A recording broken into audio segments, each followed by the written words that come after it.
അല്ല, അപ്പൊ നിലവിൽ 2 ഫോമാണ് നമ്മൾ ഈ പിന്നെ എന്യൂമറേഷൻ ഫോം എന്ന് പറഞ്ഞിട്ട് കൊടുക്കുക.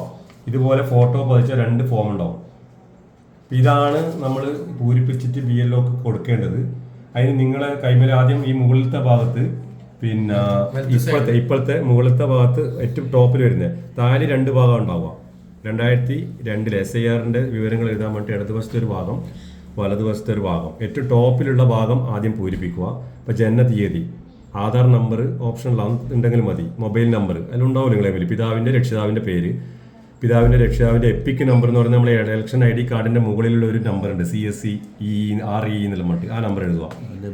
മാതാവിന്റെ പേര്, മാതാവിന്റെ എപ്പിക് നമ്പറും ലഭ്യമെങ്കിൽ, പങ്കാളിയുടെ പേര്, ഭാര്യ ഭർത്താവ്, പങ്കാളിയുടെ എപ്പിക് നമ്പർ ലഭ്യമെങ്കിൽ. അപ്പോൾ ഈ ഡീറ്റെയിൽസ് മുകളിൽ എഴുതിയിട്ട് 2002 വോട്ട് ഉള്ളവരാണെങ്കിൽ, 2002 പട്ടികയിൽ വോട്ട് ഉള്ളവരാണെങ്കിൽ ആ ഡീറ്റെയിൽസ് നമ്മളെ ലിങ്കിലൂടെ കണ്ടെത്തിയിട്ടാണ് ഇവിടെ എഴുതേണ്ടത്. കാരണം ഇതേ വ്യക്തിക്ക് ഈ 2002 ആ പട്ടികയിൽ പേരുണ്ടെങ്കിൽ അതിൻ്റെ ക്രമ നമ്പർ, അതിൻ്റെ മണ്ഡലത്തിൻ്റെ, അത് നമ്മൾ തളിപ്പറമ്പ് തന്നെ വേണമെന്നില്ല.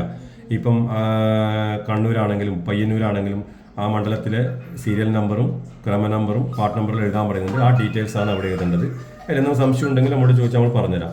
പിന്നെ അതിന് ശേഷം റൈറ്റ് സൈഡിലുണ്ട്, ചിലപ്പോൾ ഈ സമയത്ത് ഈ വ്യക്തി ഗൾഫിലായിരിക്കും. ഇപ്പോൾ ഈ പറഞ്ഞ വ്യക്തി ഗൾഫിലാണ്, അപ്പോൾ അയാൾക്ക് ഈ കോളം പൂരിപ്പിക്കാൻ കഴിയില്ല. കാരണം 2002 ഇവിടെ വോട്ട് ഉണ്ടായിരുന്നില്ല, നാട്ടിലില്ലാത്തതുകൊണ്ട്. അപ്പോൾ അങ്ങനെയുള്ളവർ പിന്നെ നേരെ റൈറ്റ് സൈഡിൽ ബന്ധുക്കളെ വിവരം, അഥവാ ഈ വ്യക്തിൻ്റെ ഉപ്പ, ഉമ്മ, ഉപ്പാപ്പ, ഉമ്മാമ്മ എന്നവർക്ക് 2002 ഈ പട്ടികയിൽ വോട്ട് ഉണ്ടായിട്ടുണ്ടാവും. അപ്പോൾ ആ ഡീറ്റെയിൽസ് എടുത്തിട്ട് ഈ റൈറ്റ് സൈഡിൽ എഴുതി കഴിഞ്ഞാൽ ബന്ധുവിൻ്റെ SIRലുള്ള ബന്ധുവിൻ്റെ ഡീറ്റെയിൽസ് ആയി. അത് പ്രകാരം ഒരു ഡോക്യുമെൻറ്റും കൊടുക്കാതെ തന്നെ ഈ പട്ടികയിൽ ഉൾപ്പെടാൻ പറ്റുന്നതായിരിക്കും. അപ്പോൾ ആ രീതിയിൽ കൈകാര്യം ചെയ്യുക. എന്തെങ്കിലും സംശയം ഉണ്ടെങ്കിൽ ചോദിച്ചാൽ മതി. ഏറ്റവും ടോപ്പിൽ നിങ്ങളുടെ ഡീറ്റെയിൽസ്, ഇടതുവശത്ത് നിങ്ങൾക്ക് 2002 വോട്ട് ഉണ്ടെങ്കിൽ ആ ഡീറ്റെയിൽസ് ആ പട്ടികയിൽ നിന്ന് പരിധി എടുക്കണം. അതിൻ്റെ ലിങ്ക് ഉണ്ട്, ആ ലിങ്ക് വഴി കണ്ടെത്തണം. BLOന്റെ കയ്യിലുള്ള ഡീറ്റെയിൽസ് BLOയോട് ചോദിച്ചാൽ BLO പറഞ്ഞു തരും, BLO സഹായിക്കും. ഈ റൈറ്റ് സൈഡിൽ പിന്നെ നമ്മുടെ വലതുവശത്ത് ഈ ഇടതുവശത്ത് ഇല്ലാത്തവർക്ക് ബന്ധുക്കളുടെ ഡീറ്റെയിൽസ് എഴുതാം, ഉള്ളവർക്ക് ബന്ധുക്കളുടെ ഡീറ്റെയിൽസ് എഴുതിയാൽ പ്രശ്നമില്ല. ആ രീതിയിൽ ഇത് പൂരിപ്പിച്ച് ഒപ്പിട്ട് കൊടുക്കുക. ഒരു വീട്ടിലുള്ള ഒരു മുതിർന്ന പൗരന് എല്ലാവരുടെയും ഒപ്പിടിച്ച് വാങ്ങിയിട്ട് കൊടുത്താൽ മതി.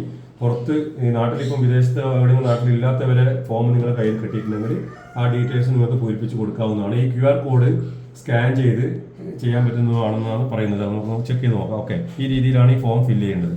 ഓക്കെ.